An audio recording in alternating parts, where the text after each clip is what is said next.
I'm coming. More than 2 years ago, when we were finishing Last of Us Part 2, and we were working on those flashbacks within that scene for the first game, we got excited with the idea of like, oh man, what if we made The Last of Us Part 1 to look as good, if not better, than what we have done with Last of Us Part 2, which we really pushed the boundaries of like what we could do from gameplay and a graphical standpoint, and felt like if we do that, we could actually come even closer to our original vision of what the first game would have been had we not been constrained by technology.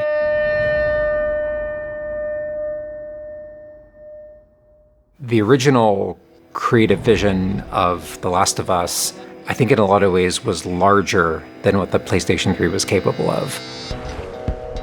The tech of the PS5, it's like an open box of tools and goodies that we can play from and draw from. The 4K, HDR, improved haptics, 60 frames, help us to reimagine The Last of Us. It gave us opportunities to rebuild our characters at the highest fidelity.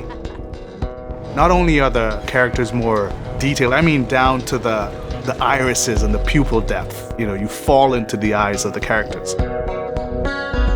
Aside from that, the facial animation is just way more believable. Like all the nuances, all the little subtle reactions, glances, glares, right? Like you get all of it almost closer to sort of the original performances. So no matter what, you stick to me like glue. Like glue. Like glue. Got it. Good. We are able now to not only just have the highest fidelity characters in the cutscene, but also in gameplay. It's the same character, so now we can do these seamless transitions in and out. Every part of the game has benefited from seamless transitions and emotional scripting.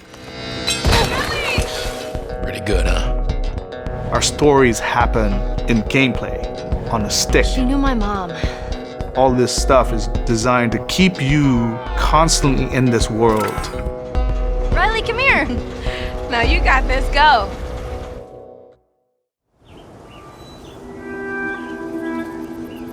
One of the things that the PlayStation 5 is really enabling is that we're able to have a density of physics objects in a scene that we could never do before. Like, this has always been the dream, is to have this number of bumpables, chippables, breakables, destructible objects in a scene. It just makes the world feel rich, makes it feel lived in.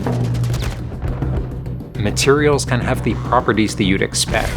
The turret truck in Pittsburgh, when it's firing at you and it's just ripping apart the concrete and sending objects flying left and right. Seeing things break, like there's fear, there's a real fear that it invokes. And it's giving us a much more dynamic range of gameplay to play with. Surround him! Our AI tech has just increased incredibly. What we were building the basis off of was The Last of Us Part 2's AI. And it has sophisticated systems for things like the fundamental knowledge model of how these NPCs perceive and understand what the player is much more sophisticated. Now how the enemies are communicating with each other, how they're chasing you, how they're flanking you, how intense that fight feels, it's so much more rewarding coming out of it from the other side.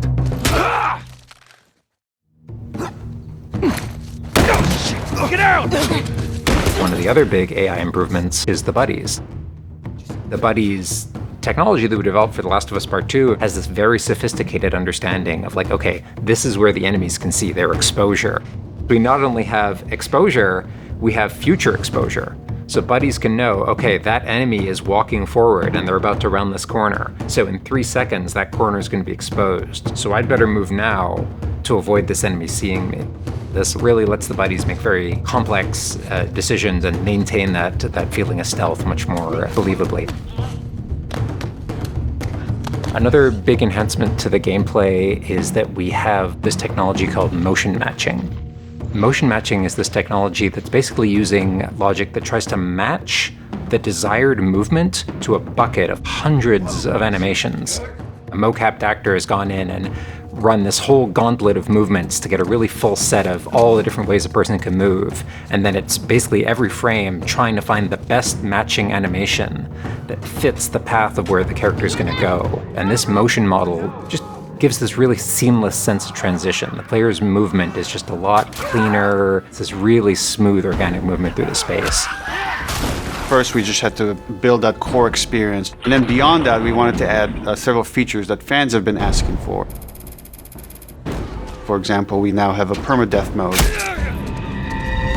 Along that, we've added a brand new speedrun mode, so players can time themselves. There's a whole community of gamers that just want to see how fast they can play through this game.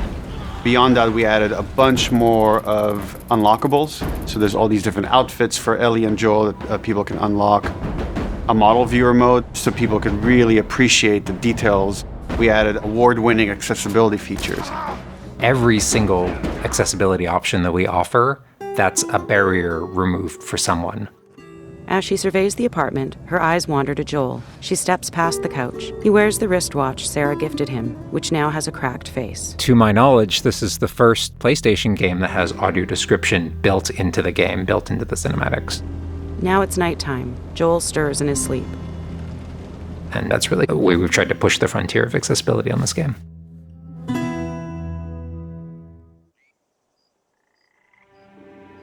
So much of the identity of The Last of Us is the world.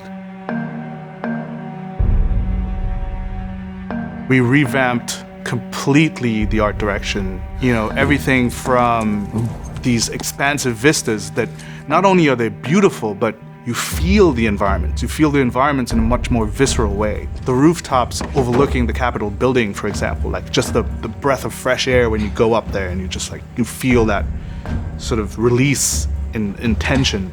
And then, you know, to juxtapose that down in the tunnels in Wilds, and you get that dank, flooded tunnel feel, that humidity, you can actually feel it. All these environments are just completely reimagined.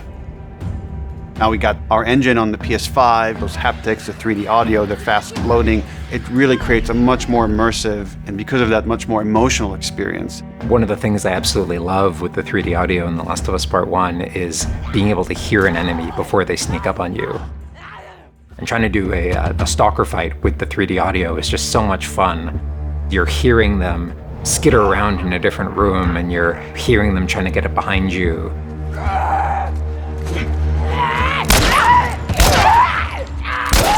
Having that two-part reaction of like hearing, turning, seeing, reacting, it's just really heightens that sense of just being grounded. You are in this character, you are in this world.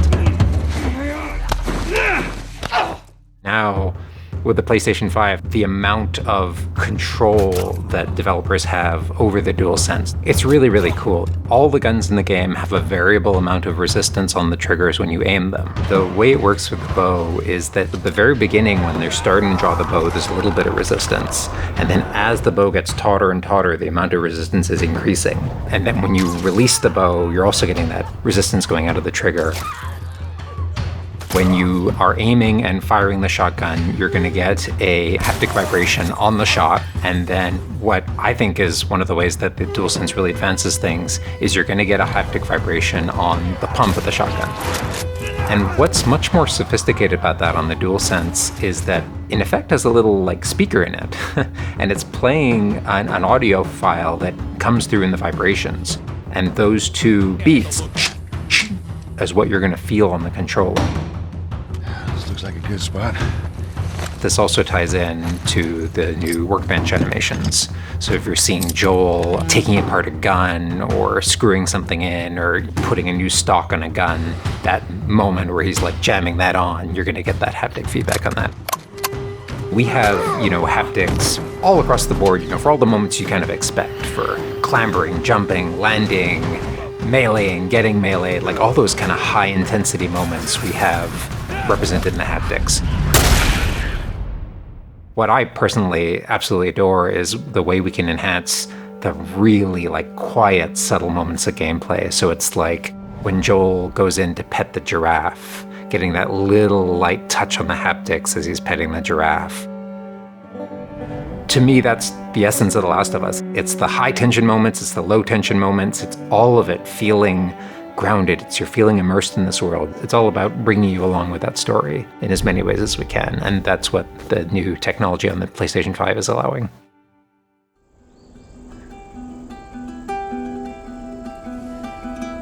Was that everything you hoped for? Jury's still out. There's something special about that core experience of playing as Joel and Ellie on this journey, then to take that experience and really honor it and keep the authenticity of it, but elevate it in every way possible, whether it's pipeline, whether it's art direction, whether it's a technology, everything that allows us to make that experience better. Not different, extremely better. That's why, to me, this is the definitive way to play The Last of Us.